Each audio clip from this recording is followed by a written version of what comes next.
to Explorer of the Seas, a Royal Caribbean ship, stateroom 1244. Hello, welcome everyone to our stateroom aboard Explorer of the Seas. This is a junior accessible suite, and as you will see shortly, it is very roomy. And I can squeeze through there, but also there's pretty much a lot of room over here. You can see I can get into here pretty easy, so Brooke doesn't have to move the bed or anything, and I should be able to get in there pretty good. There's a good amount of space in here, so there's a good amount of space for you to get through if you need to on this side of the bed. At Royal Caribbean, it's either 2 twin beds or they push them together to make a king bed. So since there is additional space on the right side of the bed, I can actually have guest services to push it over a little bit to give him even more space, but plenty of space here. As we pan around the room, you'll see that there's a lovely living room area here. I suspect we might move those chairs just a little bit to give Adam a little more clearance, but he was able to get through without bumping into them. I just think they might get on his nerves after a bit. And then here we have, hi, that's me. We have a nice desk area, and then the television here, and there is a refrigerator in here as well. It is a beverage cooler. The sign does say cool but not cold, not a refrigerator. So if you have medications or things that have to be refrigerated, I would suggest talking to guest services. They may be able to store them for you or provide you other options. The safe is hidden here underneath the television. It is a decent sized TV. There aren't generally very large TVs on a cruise ship, but this certainly is bigger than the last cruise we were on. And it does tilt, so you can either watch it from the couch or from the bed. So now in the junior suites in Royal Caribbean, they have ample closets. So here we are with a walk-in closet, which is pretty fantastic on a cruise ship, honestly. And there is a bunch of shelving, and those are beach towels. The hanging will pull down. They give you some robes as well as a full-length mirror. It's fairly wide, yes it is. I can go into the closet and turn around and come out. I mean, he did just bump a wall, but he made a full turn. That's impressive. So I made a full turn. Oh, if you have luggage in there, it may get a little tight if you just have to store your luggage in there instead of clothes. But that's an option there if you want to get your luggage and stuff out of the way. Okay. You want to show us the bathroom? Yes. So the bathroom has a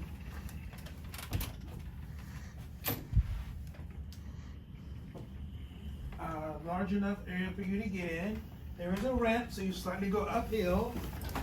Of course, we have the no thing under the sink, so you can get flush up into there. Roll under sink. Roll under sink.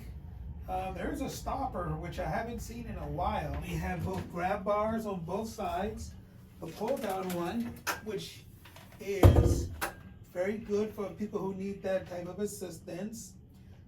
You can see that it goes folds down and folds up for you. The shower itself has both a overhead rainfall shower at the top, for those people who love that, a wand that you can probably, needs to be probably lowered down for some people actually.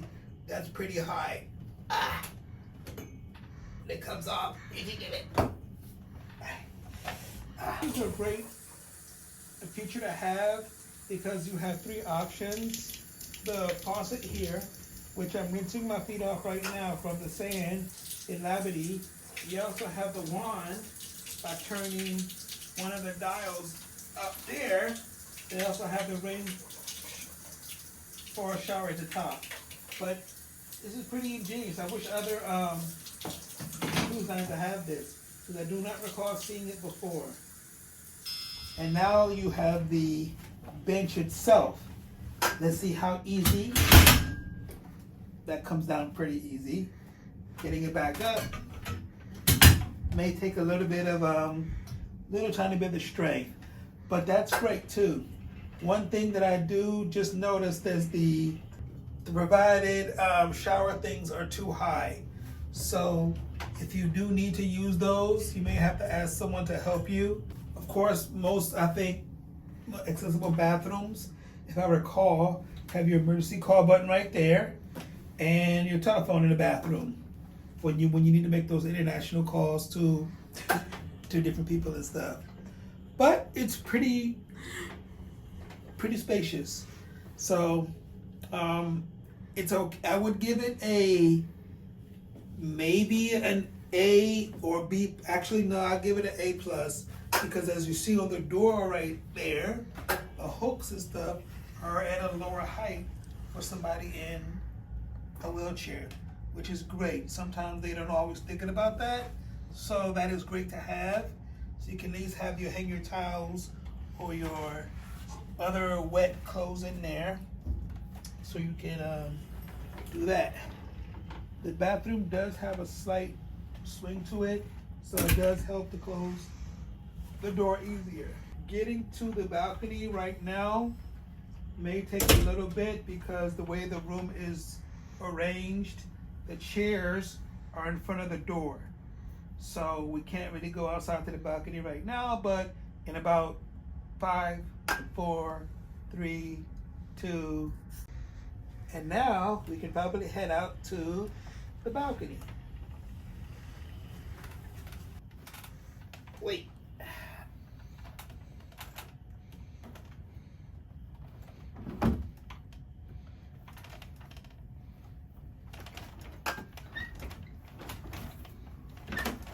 Order.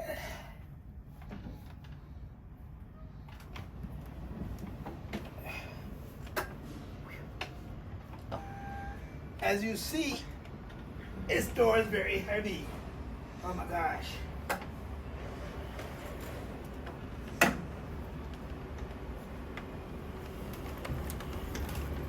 But I got out here. So, there's a great lounger chair, which I could probably get into, but not right now. I would not consider this an obstructive view because I have 2 sides to my balcony. And of course, this is a junior accessible suite, so your balcony is sometimes a little bit larger. But overall, it's pretty spacious out here. You may have to rearrange some items so you can make it more accommodating for your chair, but that's something that your significant other or partner or help can do. Or you can ask the stateroom attendant. I mean, that's what they're here for, right? And so if you need them to move things around, tell them so. They will absolutely do it. It's not as though, with that shower and it being too high, like, just talk to them. And I'm sure they will come up with some ideas. I'm actually going to ask them about those toiletries because that does seem like a missed opportunity.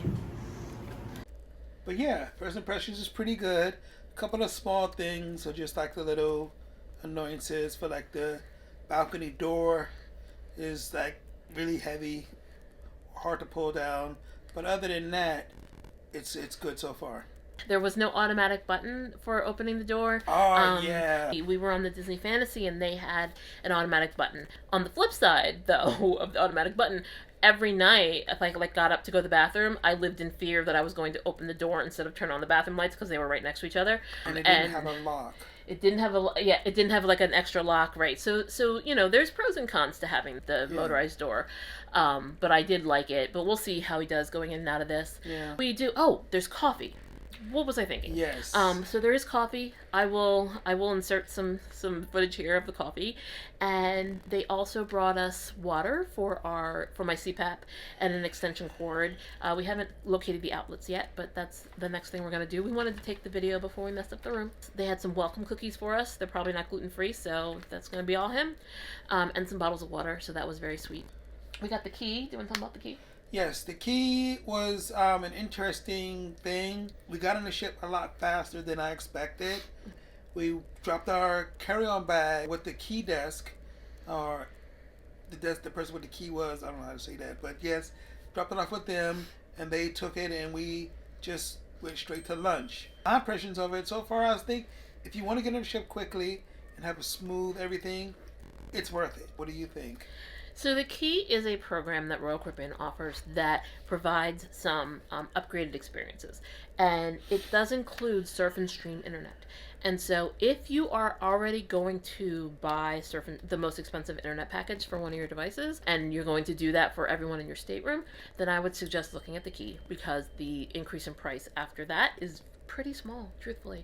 You get priority boarding, so they had us arrive at 11, whereas everybody else starts arriving at noon. Once we got on board, we went to the desk and they gave us our envelopes with our benefits in it, and they took all of our carry-on. Our check bags were downstairs like everybody, but then our carry-ons, they took care of those too. So like his walker and stuff, like they took care of that, which is great, and brought it to our room. So, you know, it's outside for us now. We also got main dining room dinner, but a chops pared down menu. He had The branzino.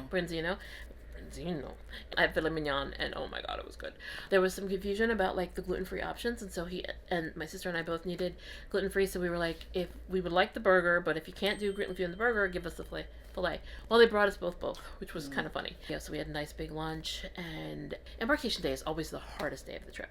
Not the saddest day, but the hardest day, because you're trying to figure out where things are, and everyone's cranky and anxious to get on the ship, and like people are fighting over elevators, and just there's and then like people are swarming the windjammer and making giant piles of bacon, and it's a whole lot. And so this was lovely because we went to the dining room.